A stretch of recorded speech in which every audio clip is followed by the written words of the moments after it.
Welcome to Gaga Knits.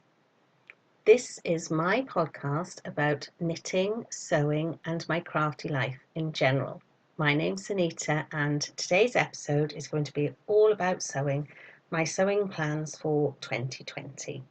I've got 12 projects planned in a similar vein to my knitting projects because I had 12 of those. I am now feeling in a bit of a kerfuffle because I just recorded this once and accidentally deleted the footage. So I'm doing it all again. So if I look off as if I'm wondering, I'm probably thinking, have I said that already? Anyway, I'm going to be careful this time not to delete it.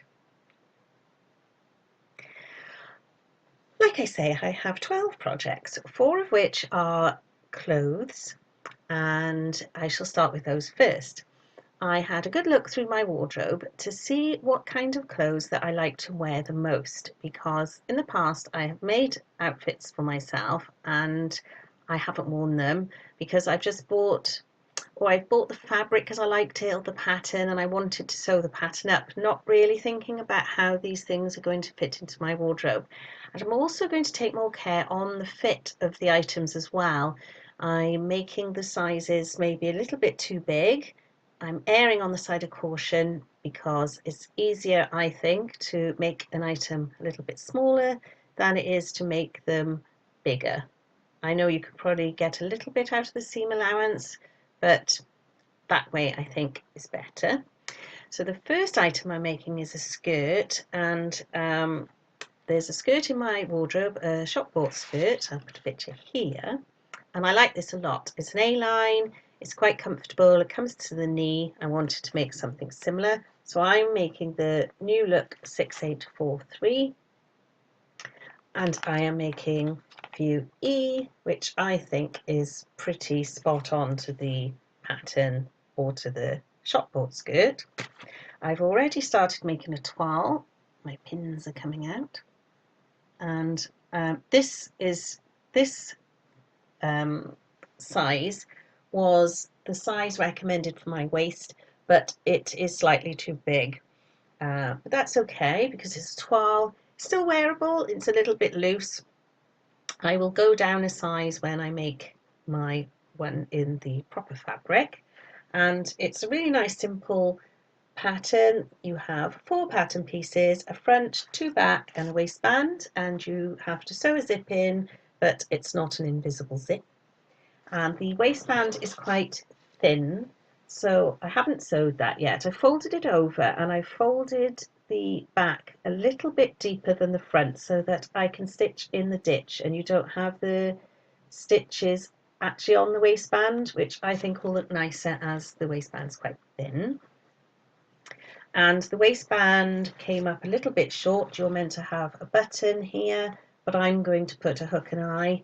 And I've made a note, because I'm making notes this time around, to make the waistband a little bit longer than it says in the pattern. Although as I'm going down a pattern size, the waistband that I've already got the piece cut out for this might fit the smaller sized skirt, if that makes any sense. I was really careful to make sure when I was cutting out the fabric that I had the fabric all going the same way, so I didn't have any panels going the wrong way, because I only had just over 1 metre of fabric and I wanted to make sure I could make a toile out of it. But unfortunately the whole skirt is upside down. You can see the little jackets are on the side or upside down, but I think the pattern's so busy you won't really notice it. And like I say, it's only a toile, so it's not really too much of a problem.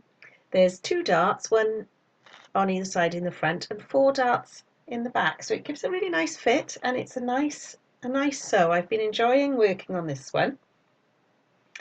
And the fabric I intend to make it in is this here. I have loads of this fabric because I originally bought it to make a dress, and it's quite a thick cotton, and I think for the A-line skirt it needs a little bit of a thicker cotton for the structure to make it just smooth nicely over the hips.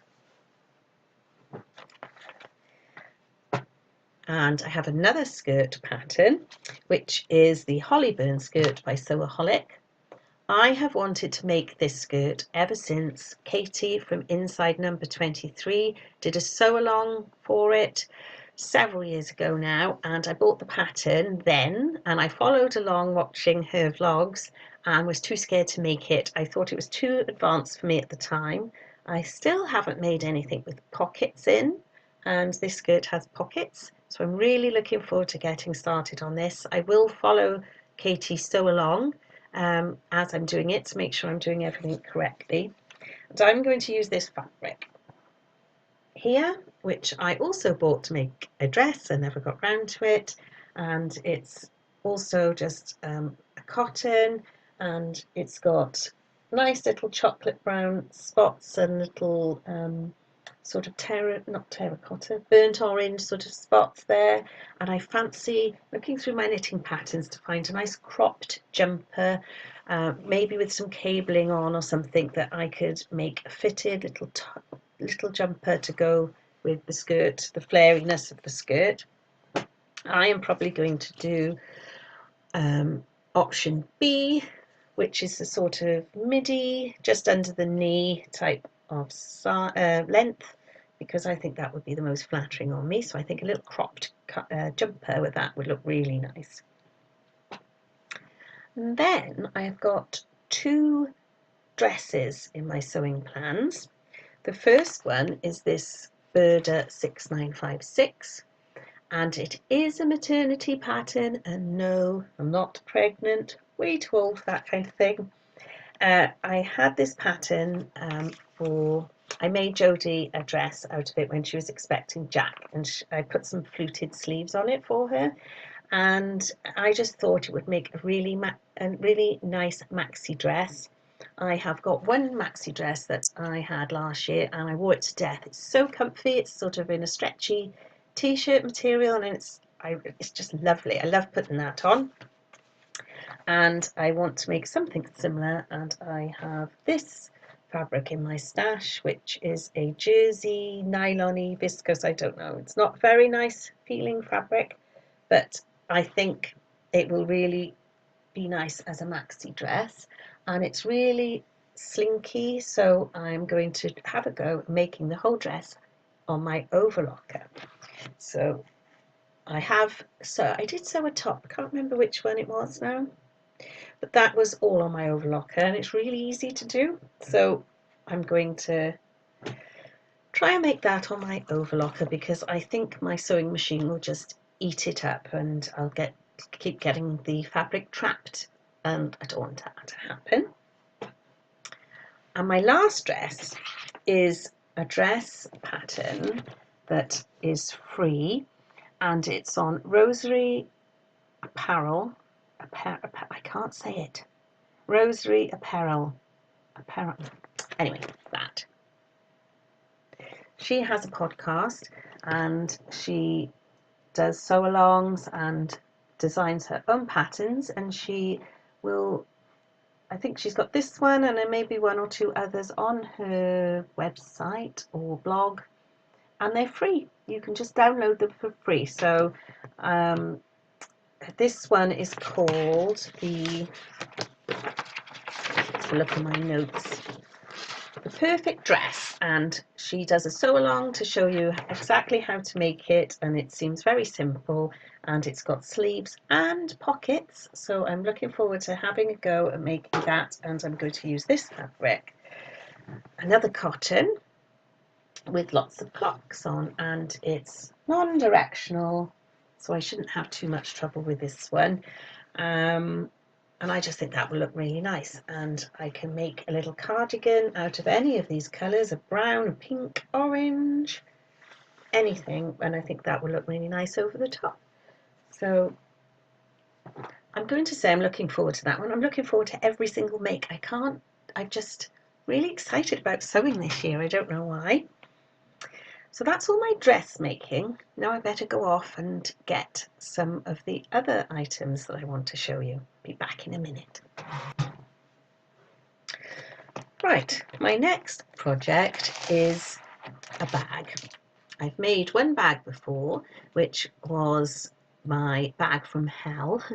I call it that because it was so difficult to make, and I bought it as a kit in a craft show, and the instructions were minimal, and I just struggled with it, and I love it now. I use it a lot. I entered it into Zoe from Pins and Needles' newfangled along that she did last year, so it was really good. It encouraged me to make something new. I'd never made a bag before, but it was difficult. So anyway, I've got another bag project here.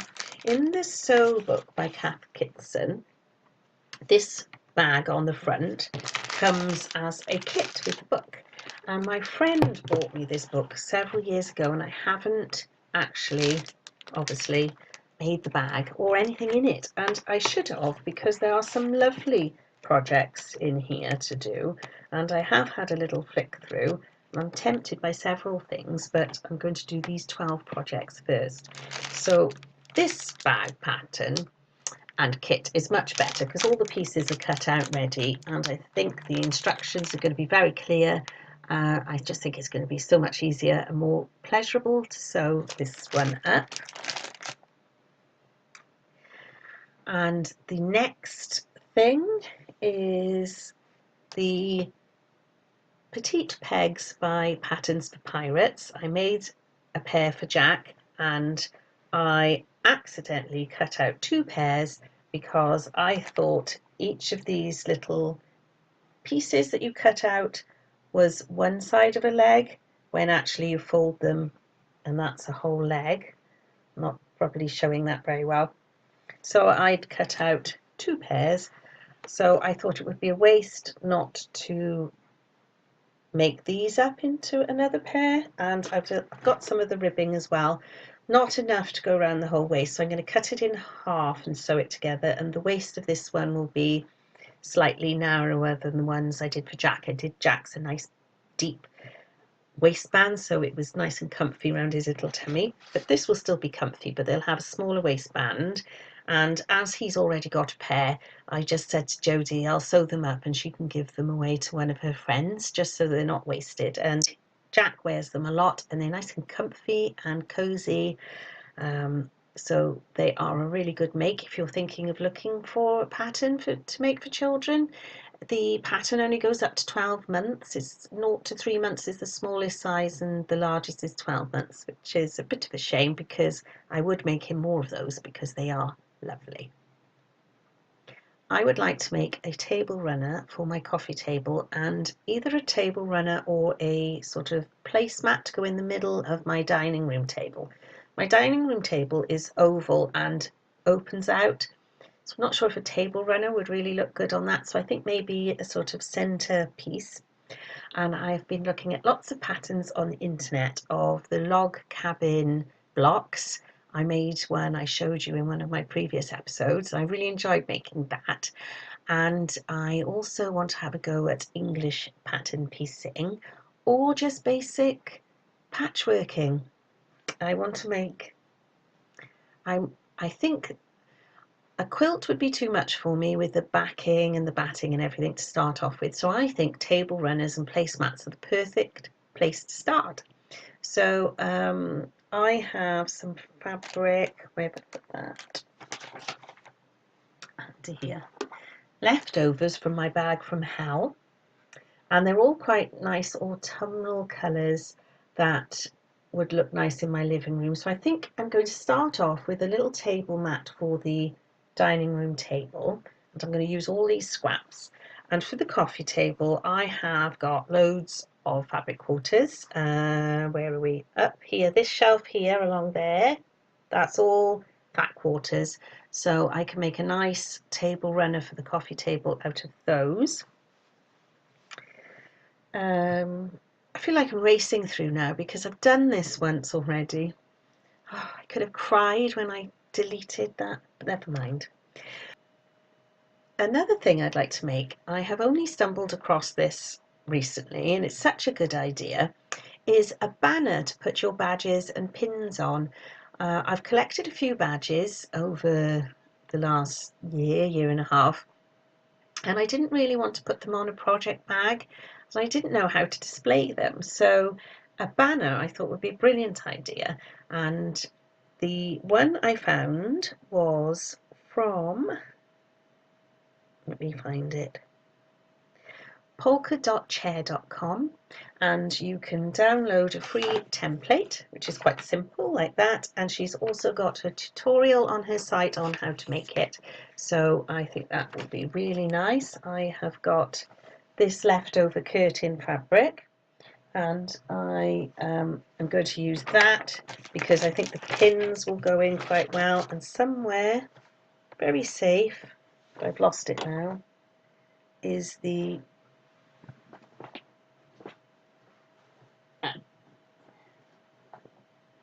the pom-pom trim. There, I'm going to use one of these, the blue or the red. It will match my curtains. I've got curtains in my craft room with both these colours in, so I shall decide which of those to go on there. I thought that would look nice, quite a simple make, but quite effective when I hang all the badges on, and maybe I'll put it up on the wall somewhere where you can see it when I podcast.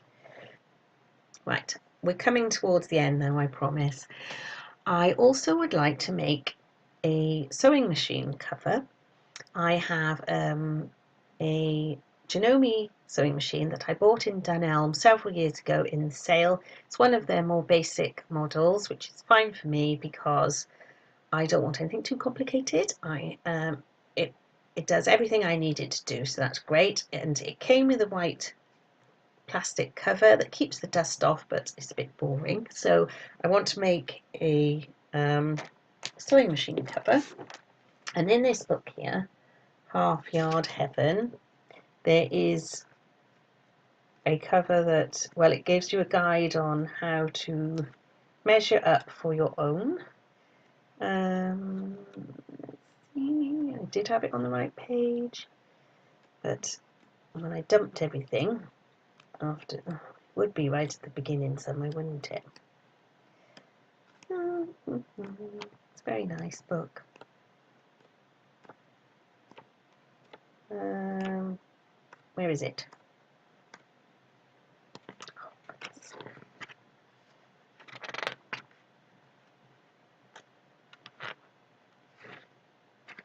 86. Oh, to the back. There, that's the sewing machine cover. And I have got quite a lot of fabric. When I've been to craft fairs and things, I've bought 1/2 metre of different cottons just because they were pretty, with no idea what to make them into. So I'm going to use some of those up to make that. And I also want to make a cover for my Overlocker, which is the Singer Overlocker that you get from Lidl's when they do the sewing week, and they sell this Overlocker. And I've not used another one, different one, so I can't say anything about others, but this one works fine for me. We are best friends now. I used to be scared of it, but I've got the hang of it now. I quite enjoy making things on the Overlocker, although it is a little bit scary when you come to change the threads, so I tend to stick, at the moment there's white in there, and I'm not very good at changing the threads. I know you can tie a little knot and pull them through, and I did that last time and the knots came undone, and then I had to rethread the whole thing. It took me ages, so I'm going to be very careful with that when it comes to making anything on there if I need to change the threads. And my very last thing is the Christmas project that I was making for Jodie, and I will just pop over there and go get that.